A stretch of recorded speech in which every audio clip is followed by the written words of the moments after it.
Olá, tudo bem?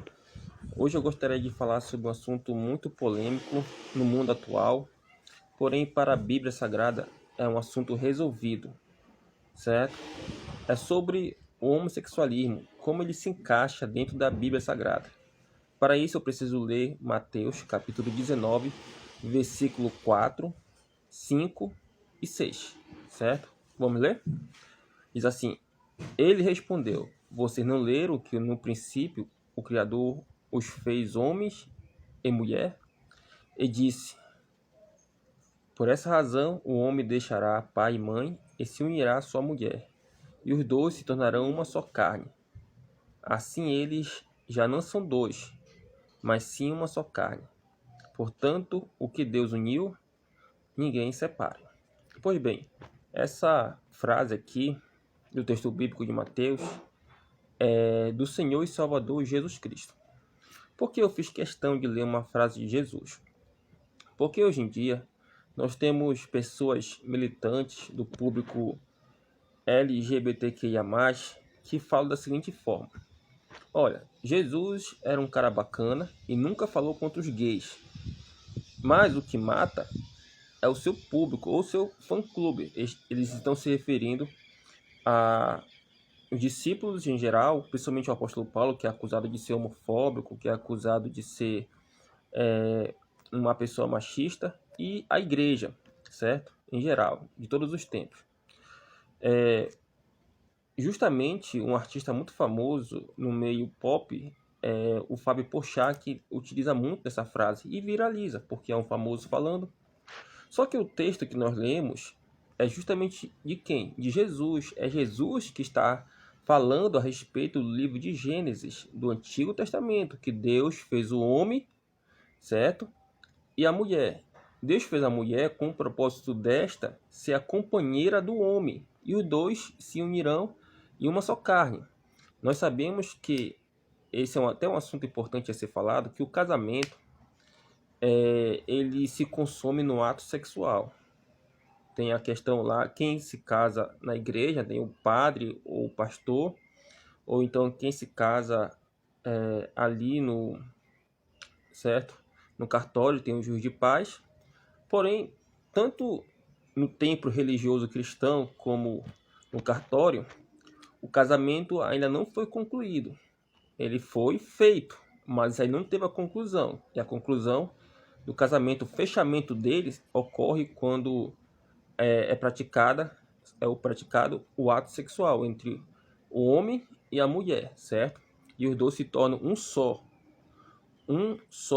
em pensamento, um só em união. Como a Bíblia diz, um só em carne, certo? É consumido o casamento, certo? Então, veja que quem falou isso foi o próprio Jesus. Aí eu fico pensando, o que o Fábio Porchat e os outros militantes iriam falar se tivessem lido esse verso bíblico que está na Bíblia? Será que eles iam chamar Jesus de homofóbico? Será que eles iam desprezar Jesus, visto que eles nunca leram esse texto bíblico aqui e elogiam Jesus?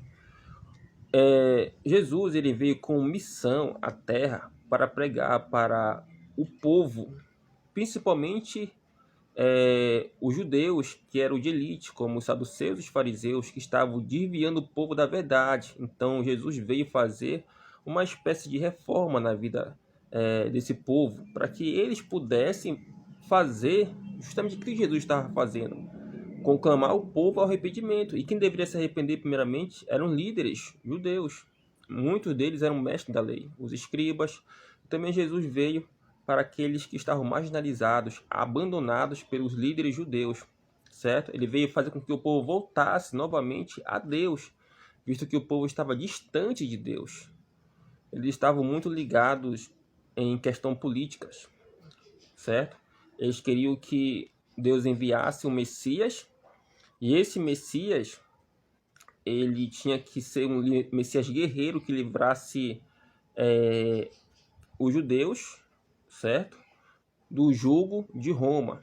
Só que não era essa a vontade de Deus. A vontade de Deus é que o povo voltasse ao que era antes, ao seu primeiro amor, a voltar a amar a Deus de verdade, certo? Então o povo estava muito ligando para as coisas secundárias e esquecendo das coisas primárias. Então, para a gente legitimizar a Bíblia inteira, tanto do Antigo Testamento como do Novo, porque o que Paulo falou em suas cartas e o que João falou também no livro de Apocalipse e também em toda a Bíblia, qualquer um dos apóstolos, profetas falaram, legitimiza a Bíblia. Porque, se você não sabe, em Colossenses capítulo 1, versículo 16, a Bíblia Sagrada diz que tudo foi feito por ele e para ele, ou seja, Jesus.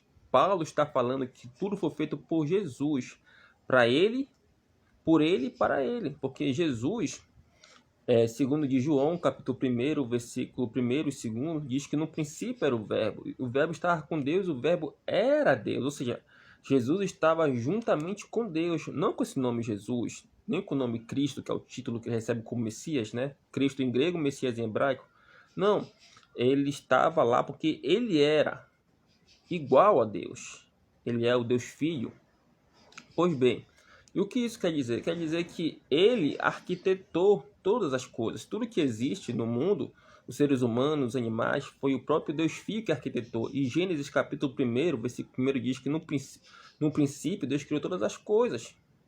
E lá em Colossenses capítulo 1, versículo 16, diz o quê? Que no início, ele, Jesus, ele deu início a todas as coisas. Ou seja, Jesus, sendo Deus Filho, ele arquitetou e Deus Pai executou a obra, certo? E o Espírito Santo, ele pairava, ele cuidava da terra que Deus fez, pairava sobre as águas, segundo diz o livro de Gênesis. Então é importante que as pessoas conheçam a palavra de Deus antes de ficar usando ela como militância. O que Paulo diz e o que o João diz em Apocalipse, Paulo diz em Coríntios, João diz no livro de Apocalipse que os sodomitas não herdarão o reino dos céus. Não somente os sodomitas, certo? Que são pessoas com costumes afeminados. E quando eu digo costume afeminado, estou dizendo no sentido de se entregar à paixão, homem com homem, mulher com mulher, Paulo diz isso em Romanos. Eu estou dizendo também que pessoas que adulteram também não conseguirão herdar o reino dos céus. Pessoas que mentem e que fazem da mentira uma prática de vida também não conseguirão herdar o reino dos céus. Entre outros pecados listados. Não é somente os homossexuais, mas também um vasto número de pessoas que continuam na prática do erro. Então, Jesus, ele foi o autor da Bíblia. Ele é o autor da Bíblia. Tudo que está escrito na palavra de Deus, ela é útil para o aprendizado do ser humano, certo? É como Salomão fala no último capítulo do livro de Eclesiastes, no capítulo 12, ele fala que o homem, ele recebe uma ordenança de Deus, que é guardar os seus mandamentos. E o mandamento de Deus é justamente esse, que a gente guarde a sua palavra, para não pecar contra Deus. Então, os argumentos usados por esse público LGBTQIA+, eles são inválidos, porque no céu, como diz até mesmo o hino da harpa cristã, certo? E a própria Bíblia Sagrada, não entra o pecado. Esse corpo que nós estamos, ele é cheio de pecados, certo? Então, é necessário o arrependimento para que nós possamos encontrar Deus no céu. Sem arrependimento não existe como, certo? O homem pode inventar 1000 coisas, dessas 1000 coisas Deus vai descartar. Amém? Uai, seu app de vídeos curtos.